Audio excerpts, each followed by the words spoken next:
Welcome to A Fork in Time, the alternate history podcast.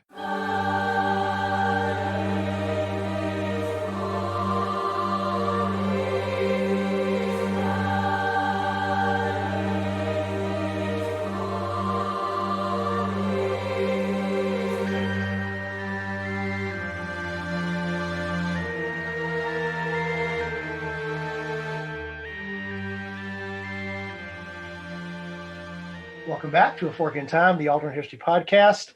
It's Alexis and I were talking in some of the recordings that we did earlier today, although I think this episode will actually be published before some of the episodes that we did today. So our timeline and your timeline as a listener may differ. We were talking about today about which version of the what if machine we were taking out. So we're taking out the big version of the what if machine because along with Alexis, who's about to say something here, she's going to introduce who else we have, and then we'll get started on what the topic is. So Lex, say hi to the listeners and let us know who's with us today and sort of where we're going. Yeah, hi guys. So not only do we have the two-seater what if machine, but we have the one with the sidecar today because we are bringing along somebody who, if you've listened to the podcast for a while, you've gotten to know. We've actually brought him on in an official role now. That would be Chris Coppola. Hey, Chris, how are you? Hi, I'm fine. How are you? Pretty good. What did we decide your official role was? What was it? There was instigator. There we go. Chief instigator. I actually love the fact, and this is why I sometimes wish, and we may graduate to this at some point, especially now that we've started to at least post the audios on YouTube. But what you can't see on the Zoom meeting here, by the way, Zoom, if you want to send us a check for doing a name drop there, we're more than happy with that. What you can't see is the background that Chris has on the Zoom meeting. In fact, Alexis can't even see it because of where she's situated here. But where are you sitting, Chris? I am sitting in the war room. In the war room, made famous by what particular movie? Dr. Strangelove. Dr. Strangelove. So I think my favorite line, it's been a long time since I've seen that movie. I'm not even sure if Alexis has ever seen the movie. She's shaking her head no. But my favorite line from that, and there's a lot of great lines in that, is there's no fighting in the war room. So for those of you that are, just made me realize how much I miss Peter Sellers. We should do an episode on what if we had not lost Peter Sellers, because there's a lot to go to there.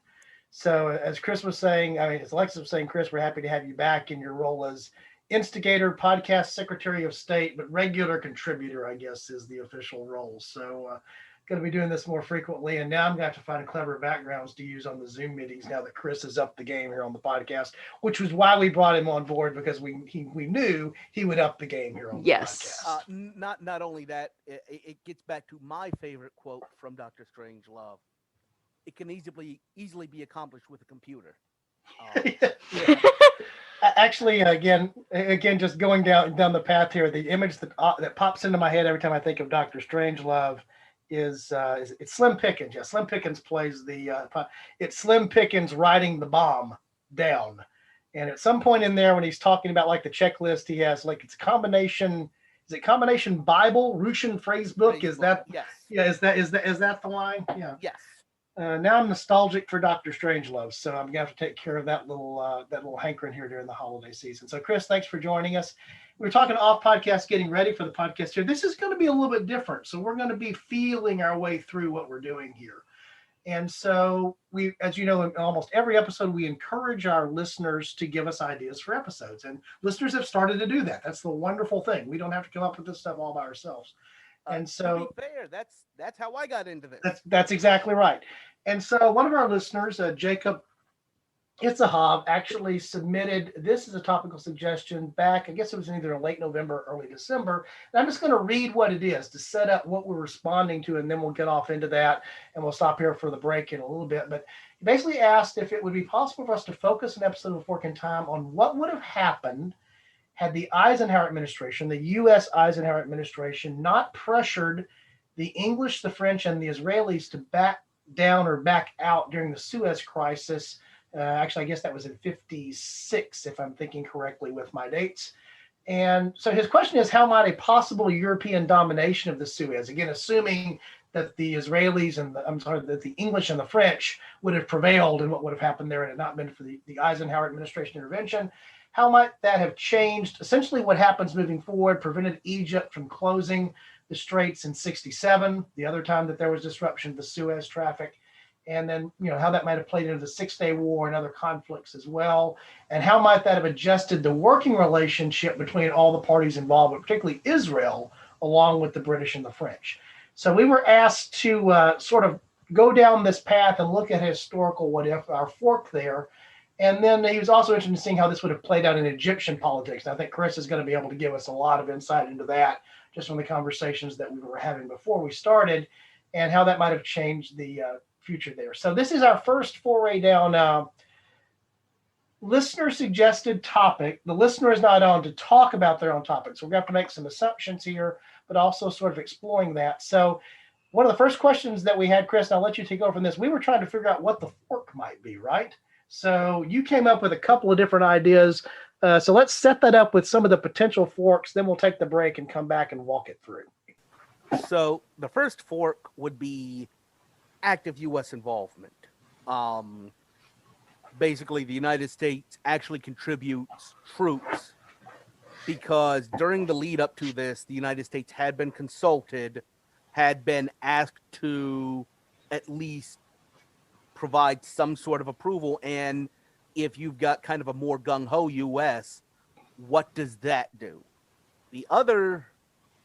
One of the other forks would be basically the U.S., says naughty, naughty, naughty imperialist, but will accept the fait accompli because we kind of need Suez, we need the canal open, and we're not going to help put the economic pressure on you. What the United States wound up threatening was selling off British pound bonds and almost tanking the British economy because they thumbed their noses at us and went ahead anyway. So what if the United States tacitly accepts the military action taken by the United Kingdom, France, and Israel? And then finally, my take on this is, what if the United States partners with Great Britain and Israel, and okay, let's throw France into there too, and instead of taking overt military action, decides to do covert operations to destabilize and eventually remove the Nasser regime, which leads to the opening of the canal. Right. So the three choices are actively support, sort of passively just allow, not do anything, and then the other is go in an entirely different direction, which is along regime change and destabilization of the Egyptian government as being another way to accomplish the same thing. So having sort of set up those three potential ways that we might look at this, we're going to talk about this when we come back from the break. And so we'll do that here and sort of walk down each one of those and see where it leads us. I actually think it's probably a good idea, just maybe for some of our listeners, for us to do a little, when we come back, a little quick 1 or 2 minute recap about what the crisis is and why it's even there. I think it's pretty familiar. I mean, as we were talking about off podcast, it showed up in The Crown and it was referenced in a Billy Joel song, and we didn't start the fire. So for me, you've got all the background that you ever need if you've got those two things covered, but it's probably not a bad idea for us to pick it back up when we get back. So we'll be back right after this brief message from some of the folks that help make the podcast possible. Would groceries delivered to you in as fast as 1 hour save you a trip to the store?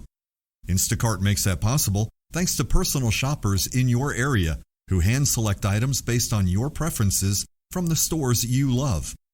And shopping multiple stores is possible on a single order. Instacart picks the freshest produce and even keeps your eggs safe, all while finding everything you usually buy, providing smart suggestions for new items, and even highlighting deals to help you save money.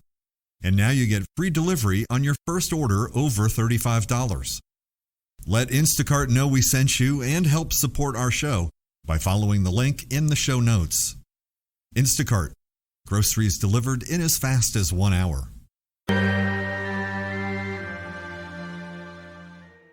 We are in the three-headed version today of the A Fork in Time travel what-if machine.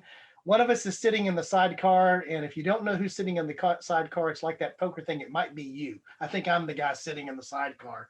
Joined today by Chris Coppola, our regular contributor. Alexis is along for the ride today in the co-hosting chair. as we set up before we went into the break, we're talking about a historical what if that was suggested by one of our listeners regarding the 1956 Suez Crisis. And the brief summary there is it's called a couple of different things. It can also be referred to as the Second Arab-Israeli War. It's sometimes called the tripartite aggression. Or the Sinai War. It's the situation is in 1956 that there's an invasion of Egypt by Israel that's followed by the United Kingdom and France stepping in. And the area of interest is the Suez Canal, incredibly important because it shortens the shipping distance, obviously, between all of Europe and all of Asia. And also, very importantly, during this period of time, that's how oil flows back and forth, which is obviously of incredible importance. And so what does happen is this, as a result of General Nasser, who's the Egyptian leader, he nationalizes the canal, which had been owned by the British and French before. And the British and French response to that is to basically issue an ultimatum of a ceasefire, and then they land paratroopers in the canal zone. So things are looking like they have the potential of escalating here pretty quickly. And so the reference by Jacob, our listener, in terms of where we look at the fork here is the Eisenhower administration in the real timeline intervened. And they intervened. Well, Chris, do you want to describe the intervention? We were talking about it off podcast. And again, we will refer listeners to some episode of The Crown in case they need to see it dramatized for them. But they intervened in a unique way because they sort of did it using economic muscle and not military muscle. Right. Basically, after the two world wars, Britain had sold a lot of bonds to finance the wars, and the United States basically went to Great Britain during this crisis in the months leading up to the actual invasion. Great Britain had talked to the United States, had tried to solicit involvement from them, and the United States said, absolutely not. We are doing our own thing in the Middle East. We have our own friends over there. We don't particularly want to be seen in the world as propping up imperial powers. So if you get cute, we'll sell your bonds and crash your economy. And how effective was that? Did we actually get that endorsement from the Crown? I don't want to do any spoilers. It was effective. It was very effective. Right.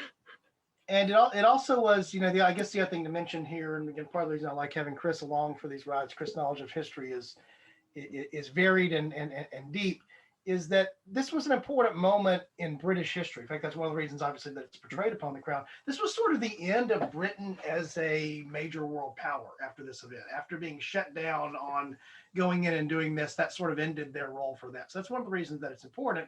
But it was also an important moment for Nasser in terms of Nasser's position in the Arab world. Would you agree with that, Chris? Absolutely. Absolutely. So what does Nasser get out of this in the real timeline? His face on TV screens across the world. He basically, this provided him the opportunity to be the face of Arab Republican nationalism. And he used that to basically start his own proxy thing all over the Middle East in terms of supporting the Algerian rebels, which was one of the reasons France got involved, in terms of supporting the civil war in Yemen, in terms of influencing events in Syria and Lebanon, into Jordan, in terms of backing the secular Republican governments that came to power in Iraq that turned in Saddam Hussein. All of those things kind of can trace their origins back to Nasser's success in their view, standing up to the West.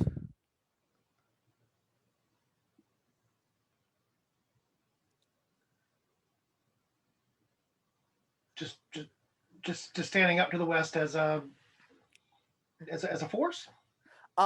Standing up to the West, standing up to Israel, basically that, hey, we're the connection to the Soviet Union. We can get weapons. We are a way that basically the Middle East can matter. it can affect its own future rather than just being cut up into these different nice polygons by people in Europe who have no idea, what these lines are cutting through.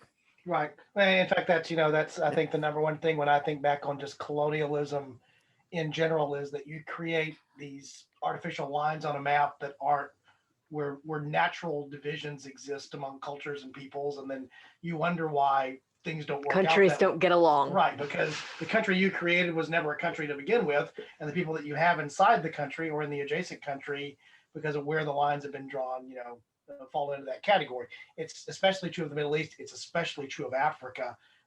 Not that it didn't happen elsewhere in the world. In fact, it happened everywhere. It happened in Asia. It happened in South and Latin America as well. But it's particularly noticeable very often in the way that we still deal with those issues in the Middle East, and we deal with them in Africa, particularly today, from the colonial powers that were there. Of course, the other thing that's also going on behind the scenes here is, Nasser has another big thing that he's trying to do, which is the Aswan High Dam project. And in some ways part of the reason for the way the U.S. chose to intervene is this is the Cold War. This is in the period of the Cold War continuing to build and being in its crescendo. The U.S. is concerned about the Soviets becoming involved in sponsoring that dam project and not some other thing. And so this is Egypt straddling geopolitically straddling the east and west in a way that sort of is an interesting scenario. So again, gives a lot of visibility to Nasser among the Arabs and among the Arab community, but it also puts him thrust in the middle of global politics because of the canal and the high dam situation. So exploring the first of those options, Chris, let's talk about the U.S. just sort of wholeheartedly supports it. Can you actually see that being a realistic opportunity? And if so, how would that play out in terms of how that what if would have gone along? I see it as pretty disastrous for the U.S. Pretty problematic. The whole time I'm thinking about this, I'm drawing a parallel to another part of the world where we did militarily go in and pick up the mantle of the colonial power, that being Southeast Asia, and that did not work out. Right. And basically this is about the same time frame, thinking about the French Indochina and what's going on here. These are contemporary events. This is literally the French pulled out of Indochina 2 years before this.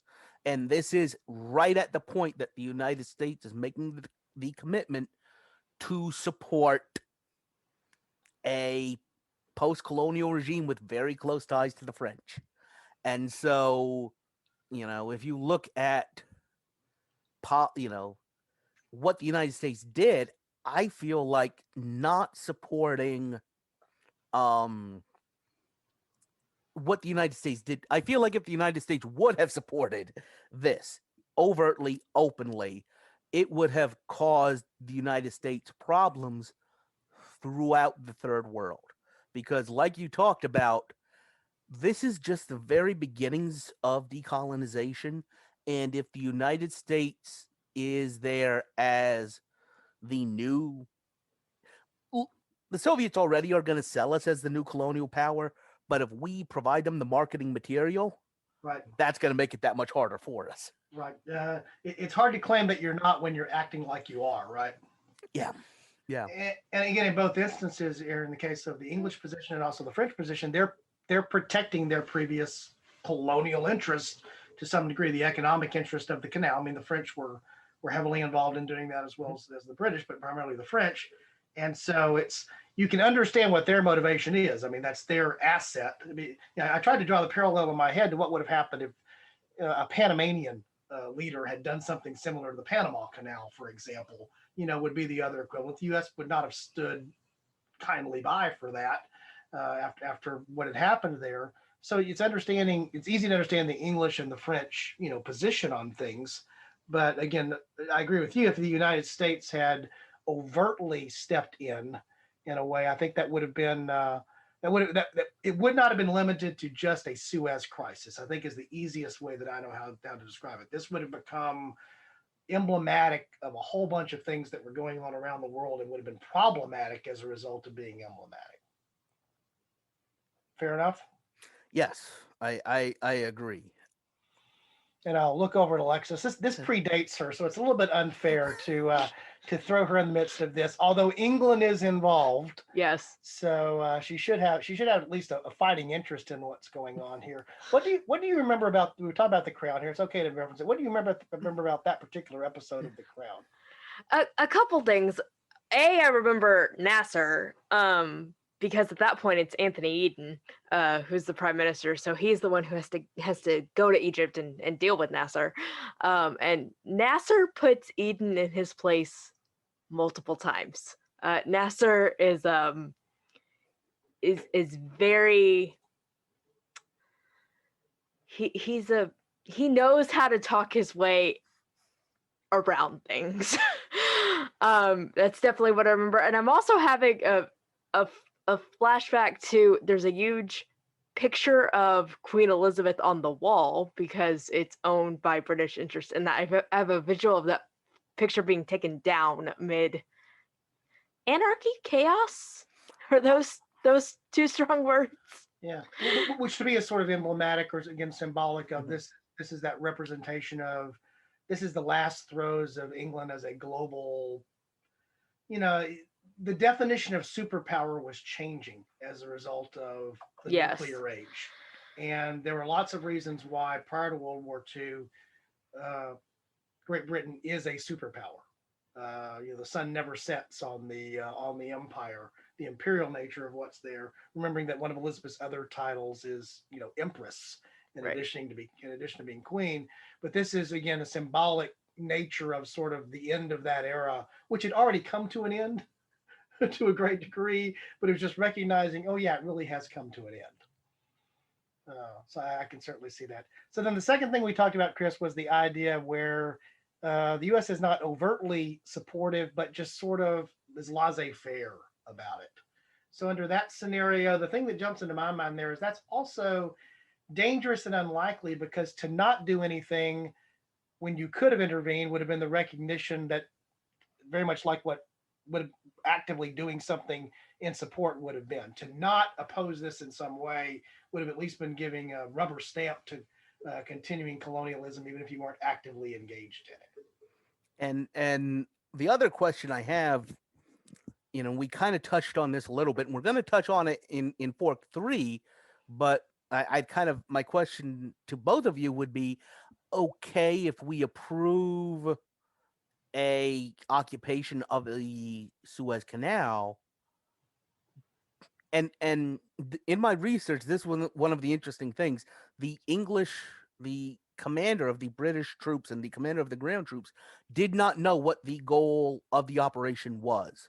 Right. Was it to secure the canal, or was it to remove Nasser? Right. Yeah, and again, I think this is now, those of you that had emblematic on your bingo scorecard, I've now used it the third time. Ding, ding, ding. You should have a bingo by now. That's emblematic of a lot of what happened, again, in these situations where the superpowers were imposing themselves into things that were regional or local. It's, what is the objective? And then we get into the same thing later, the U.S. getting into this and others getting this. What is the exit strategy? How do we know when we're done? Okay, so we've come to seize and hold the canal for a week, for a month, for a year, forever. Again, back to the question of what is the objective here, which I think you've clearly stated. Was it solely around the asset, or was it around a bigger political question? And then when you go beyond that to a degree, then it turns into, so again, are we here for the short haul, or is there going to be a permanent occupation zone? That's a whole other place that it could have gone as well. And actually, what wound up happening is the United States and the Soviet Union agreed to put in UN peacekeepers into that area. And that actually might have been an acceptable solution, that this becomes an international zone. Getting back to the initial suggestion, those peacekeepers were ordered out in May of 1967. Right. And that was one of the red flags that kind of, let Israel know something was coming. Right. And the way that I think of that, and this may be an incorrect way to think about it, is that okay, we're taking the lid off the bottle again. Now we're letting the genie back out, and so we went from 56 to 67. But all we did was push pause essentially on what happened there. Mm-hmm. Fun thing about this, the 67 and the subsequent things that happened there when the canal is actually closed to traffic because of some of the activities of the war. There's some fun YouTube stuff. Again, another reference here to YouTube again, so maybe I'll try to find it. But it talks about the vessels that were sort of trapped there that couldn't leave. And so you had these crews that had to stay on the vessels to keep them in, some reasonable order for when things were there. And at one point, they actually had an Olympic Games among the crews, the various international crews of the vessels that were trapped in transit on the canal. And of course, it was a big thing. I forget how long the canal was closed, but it was a long enough period of time that it became a notable disruption. The realization of why the canal got built in the first place was recognized again when suddenly you did not have the canal to use for transit. So we understand why it's strategically important. So again, I don't see as much of a difference between Fork 2, which is the sort of tacit, we're just going to let things be things, and the active thing. I don't think there's much difference between the two of them just in terms of how they would have played out, in terms of their net effect on what happens there.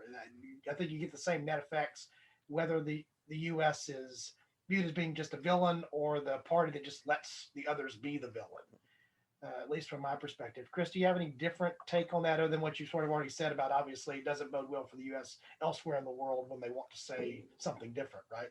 Well, other than actively, part of me says this, other than actively being the villain, with Israel, France, and Britain actually doing the dirty work, you're gonna get blamed for it anyway if you're the United States, unless you are above and beyond angry about this, and like we talked about, unless you are willing to put the special relationship on the line and grab one of your closest allies and really hurt their economy. Right. Which is what Eisenhower ended up being willing to do because it was in the broader interest, in the broader Right. U.S. interest. I think he thought in his mind it was in the broader NATO and Western Alliance interest to do this as well. He wasn't just looking out. He was looking out for what was good for the United States, but I think he was looking out more generally what was good for those that were opposing what was viewed to be the Soviets were doing or not doing, whether it was real or imagined at that particular point in time. So I guess we talked about the third fork, and the third fork was, I'm trying to remember now, the third fork was basically doing what, Chris? Remind me. Basically, you've been approached, if you're Eisenhower or Dulles, you've been approached by Great Britain and France saying, we need to do something. So you say we can do something, just not overt occupation.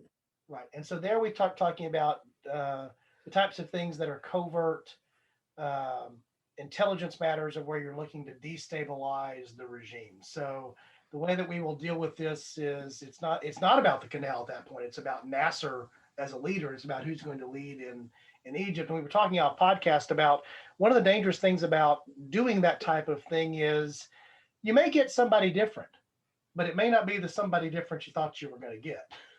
Or, frankly, it may be somebody who you want right now, and Right. things are going to change down the line, and you don't want that person anymore. Right. And it's not like there's not several 100,000, it feels like, examples of that from history. There's certainly several dozen examples during the Cold War of where I think both the United States and the Soviet Union would point to and say, yeah, we thought we were getting this, but we got that. Yeah. Or, frankly, to take it back to the Second World War, we wanted the Soviet Union. We wanted a powerful Soviet Union. As soon as Nazi Germany was removed, we had a powerful Soviet Union. Now what? Yeah, exactly. Yeah, then we realized we actually didn't want that. Right. Well, you just that the circumstances changed and now you don't. But you just can't wish away what you've built or what you've created at the particular time. And so one of the things we were talking about in terms of when Nasser got out of the real what did here, sort of his stature in the Arab world. If and again, we're working here off of a listener suggestion, so I want to make sure that we're very clear about that. So his question is, how would this have played out for Egyptian politics? So let's make sure we go down that path. So what are the pros and cons to Nasser about some of these different forks and what actually did happen here? The pro to Nasser, let me be clear. The pro to the United States for leaving Nasser, or pro to who? I guess that's kind of my first question. I think that is the That's question. a fair question. I think that is the question. Is exactly that. Okay. I mean, I think Nasser gets some standing, obviously, in the Arab community in the real historical what did. So if you look at some of these other historical what ifs, does that lessen Nasser's role? Let's assume that they don't go down the path of destabilizing his regime with, covert activities and protests and some of the other things that are there. Is there, if the, I'm going to use the term, if the English and French and Israeli aggression had stood, where does that leave Nasser under that scenario? Internally out of Egypt, and I guess externally in the Arab world, are the two parts to that question. I would say, all right, let's do it again. The Crown, Argentina. He's basically tried to reach out and gotten his hand slapped, and has had to give up a major strategic resource of Egypt. That's going to lead to internal destabilization. Basically, Nasser was a colonel who had overthrown the Egyptian monarchy 4 years before and was now calling himself the leader of the entire Arab world. 4 years before this, he was a colonel. He was nobody. And this helps solidify and give him those nationalist bona fides.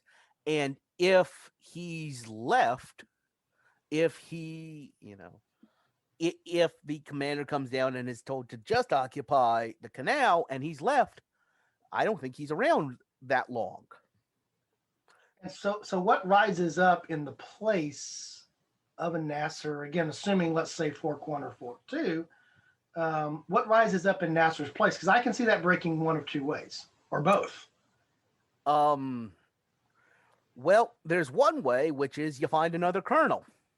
Right. Find a colonel who's willing to play ball with you. In fact, the United States and the British actually had contact with Nasser's group, the Free Officer Movement, before their revolution in 52, and had given them some support because they were afraid the king was going to nationalize the canal. The king of Egypt, Farouk, had a very, very tempestuous relationship with the English, to the point that during the war they had basically put him under house arrest because he was making very friendly noises about Italy and Nazi Germany.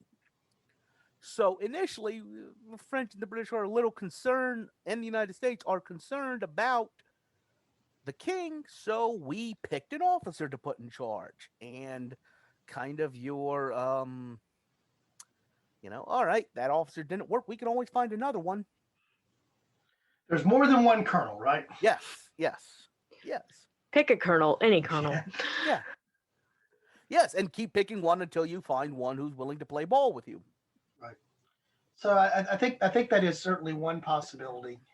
I just can't easily find a scenario there where this, a different scenario is somehow you move over to more of a true democratic Egypt coming out of the backside of this in any way. I think the nature of the culture and what the politics have been up to this point is it is finding a successor strongman, be he a colonel, be he a general, go down and find the sergeant if he's the right one, right? But putting that in place, I find it very difficult that it breaks in the other direction. Although I guess that's a possibility, is that somehow somebody could have risen up out of that circumstance who would not have had again the word in my mind, which is loaded. I know, so strongman tendencies. Somehow this produces a different type of scenario there, because that just wasn't the background. That just wasn't the context of the time period that we're talking about, at least in my mind. So if it's not Nasser, it's going to be somebody Nasser-esque. And then it's a question of, is it a Western-leaning Nasser-esque or is it a Soviet-leaning Nasser-esque? And both sides are trying to find, then you get competing kernels. That's the other way that this plays out. There's one more possibility. There's always the third rail. What's the third rail, Chris? The Brotherhood. The Brotherhood. The Muslim Brotherhood was organizing in Egypt at this point. They had kind of been involved in supporting the Free Officers coup in 52, and then they were on the out. Basically, you're right in that, for the longest time, the Egyptian government had been basically worried about the canal and the British. Nowhere in there did I talk about schools or hospitals or sewers or all of the day-to-day city council stuff that builds a relationship between people and their government. Right. And that gap had been filled by the Muslim Brotherhood. And they were a group that could have had enough popular legitimacy to have gotten a non-military government there.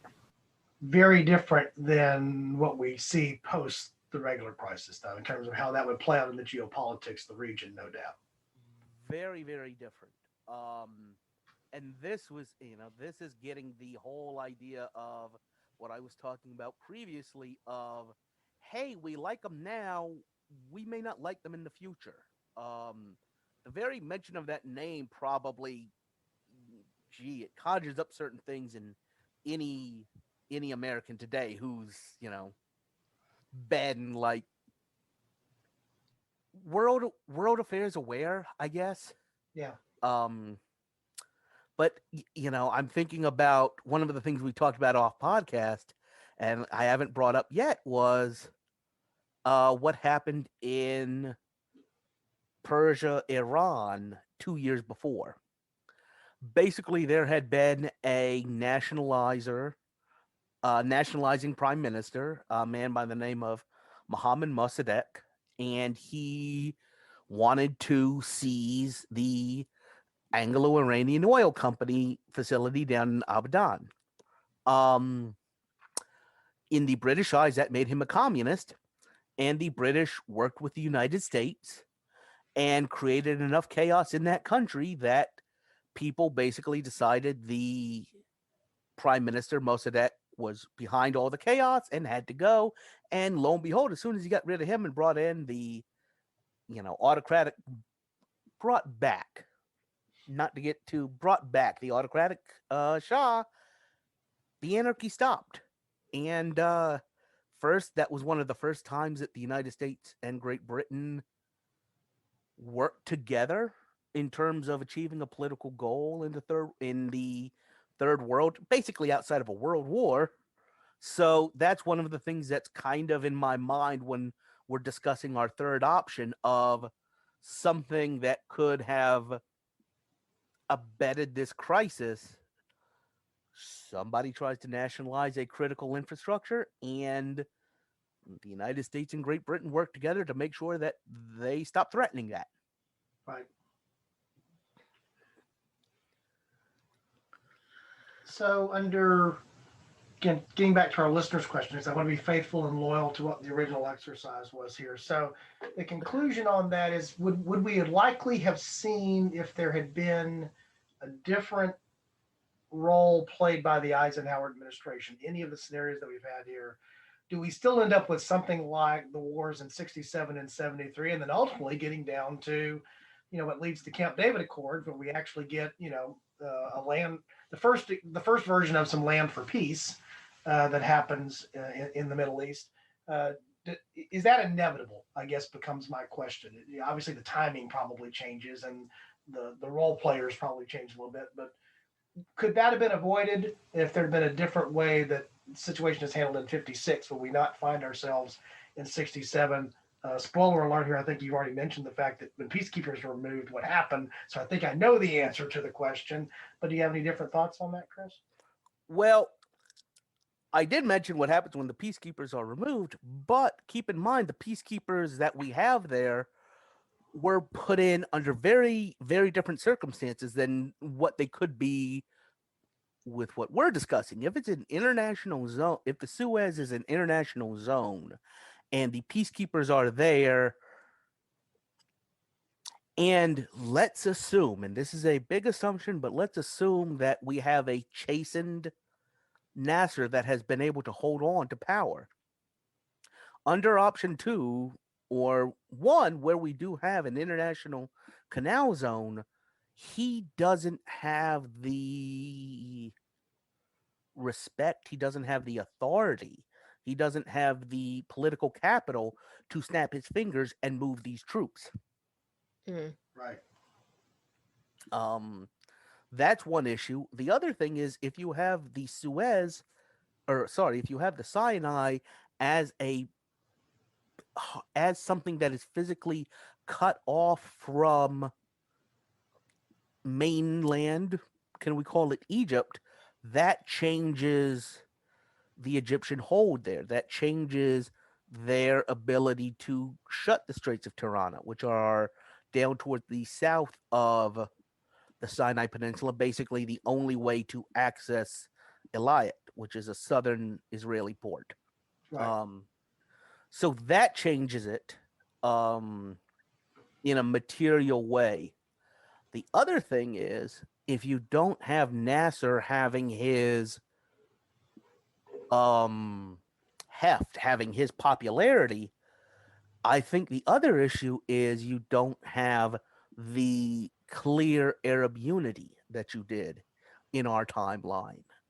Basically, in, I believe it was 1962, Egypt and Syria joined and became the same country. They formed what was called the United Arab Republic. And so, looking at the Israeli issue, they always have this understanding that as soon as anything happens, everything happens.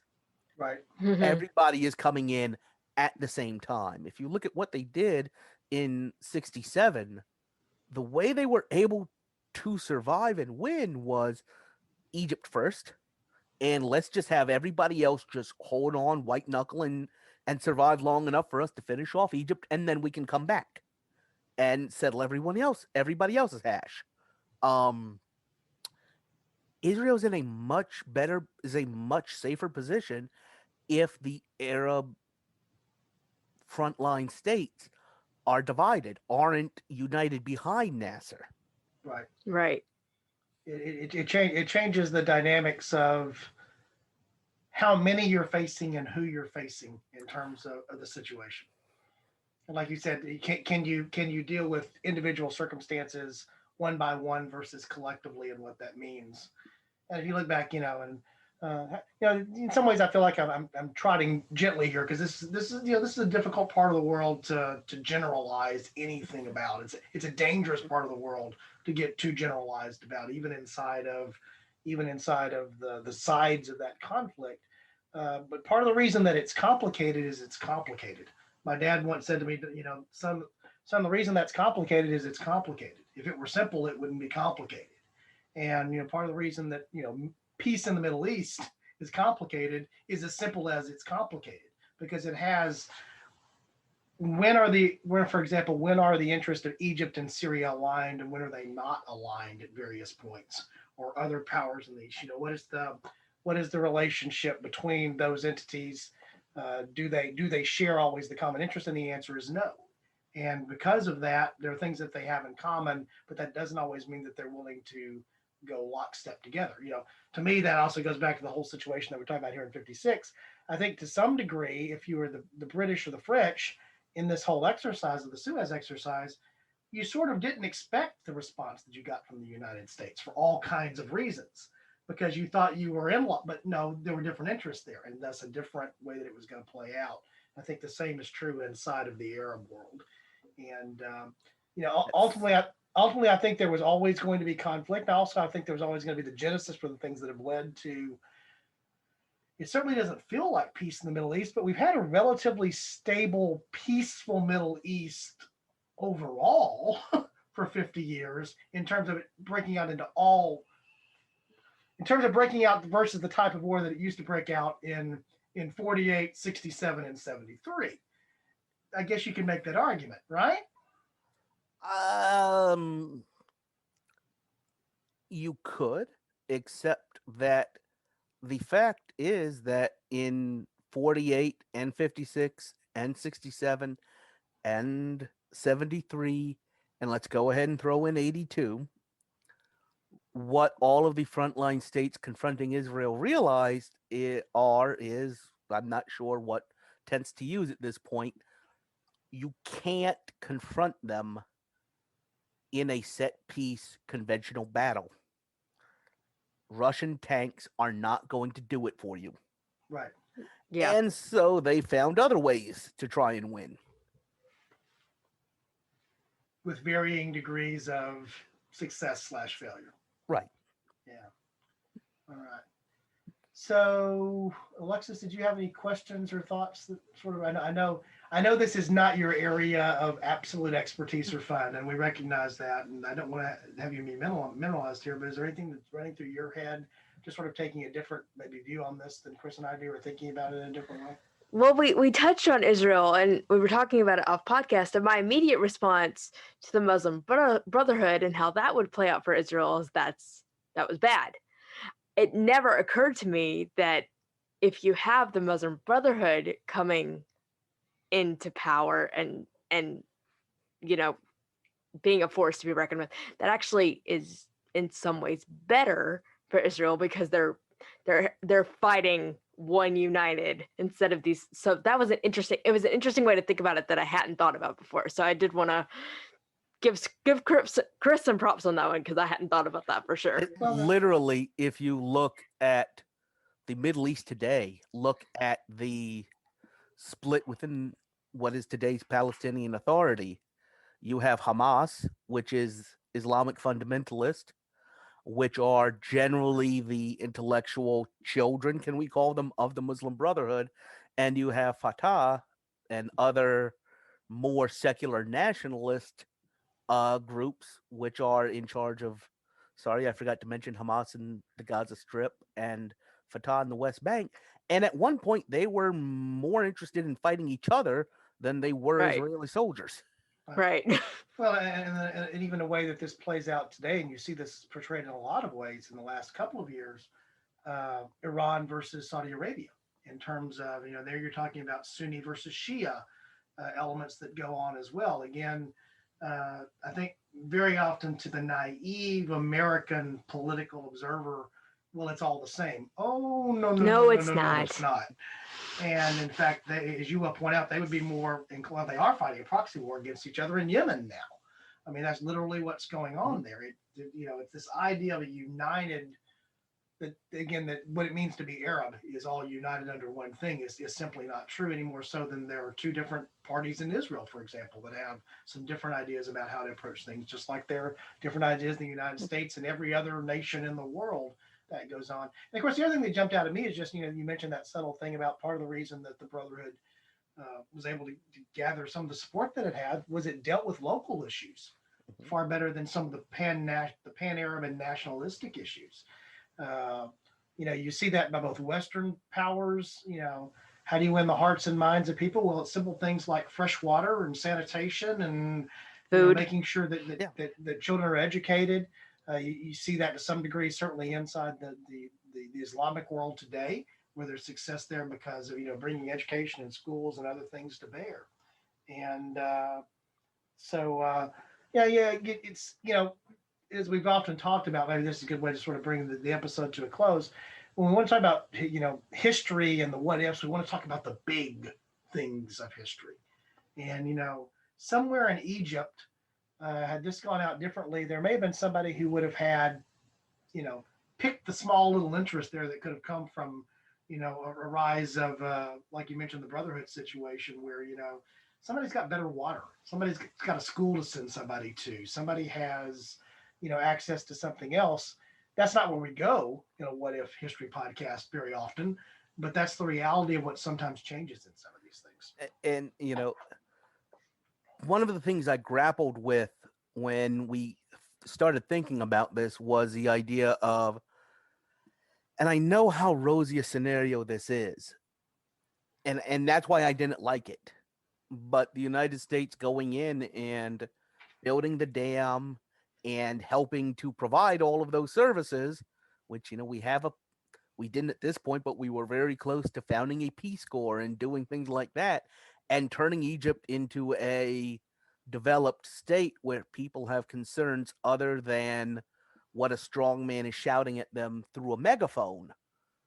And if you're providing for regular needs, you kind of maybe don't feel the need to go take out other people around you. But that was just entirely too rosy for me to actually suggest. Yeah, and it's also not as simple as that. That's the other reality that exists too. That again, back to my dad's statement about the reason it's complicated is it's complicated. And if it really were that easy, it would have already been done, kind of thing. So, all right. Well, Chris, again, good to have you back in your role here as regular contributor. As we're drawing here towards the end of 2020, we're glad you're able to join Alexis and I today, and we'll be doing this more frequently, even if it's all done virtually. And so I know that I've already received a couple of comments back from some of our listeners about they're excited about Chris joining in a regular role, and so it's good to see that as well. So, Chris, before we sort of sign off, anything you want to bring us up to speed on or up to date on that maybe listeners may care about? Nothing in particular. No, not I can think of. Ellen, Alexis and I were talking earlier about some of the episodes that she and I recorded earlier today. As we transition here from 2020, this episode I think will be released in early 2021. We're hoping, 2021 has to be better, right? It just has to be better, right? Yeah, don't go there. Think about look at my background. Yeah. It could get worse. It could get worse. All right then. Yeah, and of course the good news is that we are seeing the vaccine starting to roll out, at least in parts of the world. Mm-hmm. And so hopefully we continue to see things down that line. So again, Chris, thanks for joining us. Lex, anything you want to say before we close things out? Think you covered everything. Yeah, I think we managed to put blindfolds on and successfully navigate the cable a little bit here, which is, if we can do that, we've managed to we set a threshold that we were looking to beat for an episode. I won't reference that. We've definitely more than done that. So we'll pick that up from there. Alexis is rolling her eyes at me as I say that too, which is fair enough as well. Again, as we close out, I just want to remind folks that we do have the website. We did some revisions here to the website over the holidays. So if you haven't been to A Fork in Time podcast, the A is important. The podcast is important to get to the right place. I invite you to go there. If you haven't been, you won't know that it's changed. So shame on you. If you have been, you'll know that it's changed. But we've added some new things that are there, and you'll hear more about those coming in the next couple of weeks. And so we just invite you to go there. And again, this episode was spawned by the idea of a listener putting in a suggestion. So if you want to hear us pontificate for about an hour on something that wasn't our idea originally, you too can cause that to happen. You just go there and fill out a form, and you'll be amazed at what might happen as a result of that. So we certainly encourage that as well. So on behalf of Alexis and on behalf of Chris, I'm going to go ahead and close out the podcast today. And just remind you guys that our suggestion is that if you encounter a fork in time, what do you think we ought to do, Lex? Take it. All right. Thanks, guys. Talk to you next time.